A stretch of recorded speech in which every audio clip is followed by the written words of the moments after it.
Burnout é um nome novo para um problema antigo. Primeira coisa. Burnout não é um problema novo. É um nome novo para um problema antigo. Assim como bullying. Bullying, na minha época de escola, tinha outro nome. Hoje é bullying. Então, bullying é novo? Não. O nome é novo para um problema antigo. Burnout é a mesma coisa. Já teve como nome neurastenia, 1869. Médico George Miller lançou um livro chamado American Nervousness. Falava de uma sociedade completamente nervosa e fora de sync por causa da moderna civilização. Andréia, nós estamos falando de 1869. Thomas Edison não tinha nem inventado a lâmpada como a gente conhece hoje. Então, não estamos falando de um problema novo. Estamos falando de um problema que já existiu há muito tempo, que agora tem este nome novo. Por que o burnout causou tanto furor? Porque as leis, a legislação, ela vai se atualizando conforme a sociedade vai também evoluindo. Se antes eu tinha a necessidade de usar a força física para trabalhar, eu tinha problemas físicos. Então, os EPIs, os equipamentos de proteção individual, demoraram anos para ser assegurados nas empresas. E mesmo assim, tem gente hoje que ainda resiste a usar um equipamento de proteção individual para proteção física, auditiva, visual e tal. Agora, eu sou uma das representantes do país que busca os EPIs para a saúde mental. Por quê? Porque nós estamos usando o braço para trabalhar? Não, porque nós estamos usando o nosso cérebro.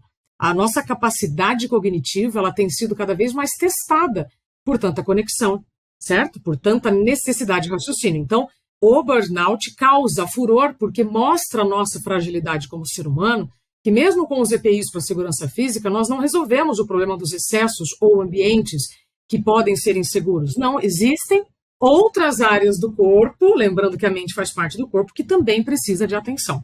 Então, o burnout é uma consequência do ambiente profissional, mas vou trazer aqui uma informação importante para todos. Sabe o que tem em comum as pessoas que têm burnout? É o ambiente, não são as pessoas. Existe uma característica muito peculiar de quem tem burnout, que são pessoas comprometidas, responsáveis, entregam bastante. Mas não é isso que causa burnout. Isso a gente tem que lembrar que é um conjunto de características positivas. O que causa o burnout é um ambiente que tem algum tipo de assédio e em que os recursos são inferiores às demandas, ou seja, você tem muito menos recursos para fazer tanta coisa que te exigem. Então, este é o perfil do burnout. É o ambiente doente, adoecedor. Quando eu falo algum tipo de assédio, estou falando de algum tipo de assédio. Pode ser moral, psicológico, sexual. Então, aquele sujeito, aquela sujeita que trabalha tanto, que entrega tanto e que se negligencia tanto, por isso que o burnout é a ausência de si mesmo, ao viver neste ambiente com algum tipo de assédio ou em que os recursos são inferiores às demandas, vai ter um burnout. E aí, André, eu peço licença, se puder, para explicar a diferença de cansaço, exaustão e burnout. Isso é interessante, porque às vezes a pessoa está aqui nos ouvindo pensando assim, nossa, então eu estou com burnout, porque eu estou muito cansada. Né? Eu acho que isso é muito legal de se falar assim. Um dos meus papéis é a não banalização do burnout. E é por isso que hoje eu tenho muito orgulho de entrar pela porta da frente das empresas justamente para conscientização e para prevenção do burnout. Então vamos lá. Se eu estou cansada, eu descanso e volto à minha energia original. Se eu estou exausta, eu descanso e continuo cansada. Saio de férias e continuo irritada. Ou seja, por não respeitar o cansaço, eu cheguei na exaustão. E como nós queremos fazer muita coisa, lembra? Estamos iludidos pela tecnologia, pelas infinitas possibilidades, nós vamos nos negligenciando e abrindo mão do nosso descanso. Não, nas férias eu durmo, depois eu descanso, e a gente vai, sabe o que, Andréia? E a gente vai abrindo mão das férias, né? Não, a gente vai dormindo com o que sobra. Esse, para mim, é o maior crime que a gente pode cometer contra nós mesmos. Dormir com o que sobra da agenda. Eu já fiz muito isso, conheço um monte de gente que faz isso. Então, quando você se negligencia a ponto de se deixar para depois, você está, então, saindo do cansaço, chegando na exaustão. É você que está negligenciando o seu tempo de sono, o seu tempo de descanso. Mas eu preciso, nas férias, fazer um curso de especialização, eu preciso... Então, de novo, a nossa ilusão de querer fazer muita coisa dentro do mesmo tempo. Aí, vamos lá. Exaustão é burnout? Não. Se eu estou em exaustão e vivo algum tipo de assédio no meu ambiente que já está me adoecendo, eu terei Um dano existencial. Dano existencial é defendido pelo desembargador Sebastião Oliveira de Minas e que explica que depois de um longo período de exaustão, o seu corpo já está completamente debilitado, mas você está lá se fazendo de firme e forte. Aí, André, vai acontecer uma situação que é a gota que transborda o copo. Mas foi a gota que transbordou o copo ou o copo que estava cheio? Então, nós precisamos ter consciência que este longo período do cansaço até a exaustão, ele vai ser muito propício para que esta situação, quando eu falo algum tipo de assédio, que pode ser moral, todos os tipos de assédio que tem, em que o seu corpo vai dizer, agora deu, agora não tem mais de onde buscar força, agora a gente não tem mais como seguir. O que vai acontecer? Apagão. Eu ouço isso de executivos que quando estão em reuniões não lembram, médicos que estão no meio de uma cirurgia não sabem o que vão fazer, enfim, um apagão. Onde eu estou, quem eu sou, para onde eu vou. E depois disso, Andréa, para fechar, isso é muito importante, eu perco alguma funcionalidade.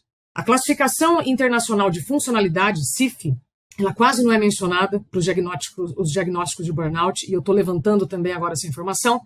Ela existe há mais de 20 anos pela Organização Mundial da Saúde. Então, eu preciso de uma CIF, ou seja, eu preciso ter a certeza que eu perdi uma funcionalidade para ter burnout. Então, burnout não é cansaço, não é exaustão, não. É o ápice da exaustão no ambiente de trabalho que foi provocado por algum tipo de assédio. E aí, André, eu perco funcionalidade. Eu fiquei 1 ano sem dirigir.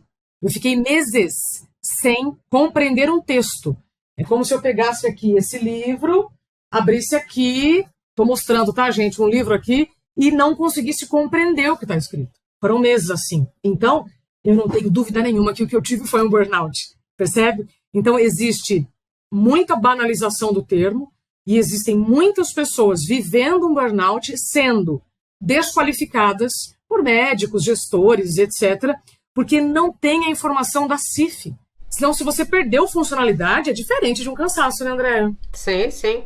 Eu acho que o cansaço, né, para quem está nos ouvindo, ele serve como um alerta, sinal que você está realmente não aproveitando o seu tempo livre, né? Eu acho que isso é muito importante. Muitas vezes, a gente aproveita a nossa questão com o aproveitamento, às vezes assim, não, mas se eu tô parado, eu não tô aproveitando, né? Eu tinha que estar fazendo uma outra coisa, um outro curso. Ah, eu tenho 1 mês de férias? Não, mas não é justo eu tirar 1 mês de férias, então eu vou tirar só 1 semana, eu vou tirar aos pouquinhos, né? E aí isso vai evoluindo para exaustão e pode sim evoluir para um burnout. A primeira vez que eu ouvi falar em burnout, né, eu acho que isso foi muito interessante, foi num congresso, é o Congresso Americano de Oncologia, porque entre os médicos o burnout é muito comum. Sim. Né? E das especialidades médicas, uma das que mais tem burnout é a oncologia. Então, a gente tem realmente, né, um ambiente onde eu tenho pacientes muito graves, onde eu acabo, muitas vezes, não tendo um tempo para parar, né, pela preocupação. Acho que o médico tem muito isso, né, dele falar, ele se sente culpado quando ele tira férias, e muitas vezes os pacientes também não aceitam que o médico tire férias. Acho né, tem isso. Né? Então tem isso e muitas vezes a pessoa fala, não, vou deixando pra lá, e a gente acostuma, porque nos 6 anos de faculdade você tem férias, né, 2 vezes no ano, do 1º ao 3º ano. A partir do 4º ano você já não tem mais. Eu me lembro do 5º, 6º ano eu começando, né, a faculdade no 1º dia útil do ano. Então, assim, e a gente tinha 2 semanas de férias no ano inteiro. Então, a gente acostuma com isso e é algo normal e você não reclama, né? Então, entre os oncologistas, isso acaba sendo comum. E eu lembro que eu falei, nossa, eu não sabia o que é burnout. Então, mesmo entre os médicos, falta esse conhecimento. Eu acho que por isso que muitas vezes demora se fazer o diagnóstico, né? Então, isso é muito importante.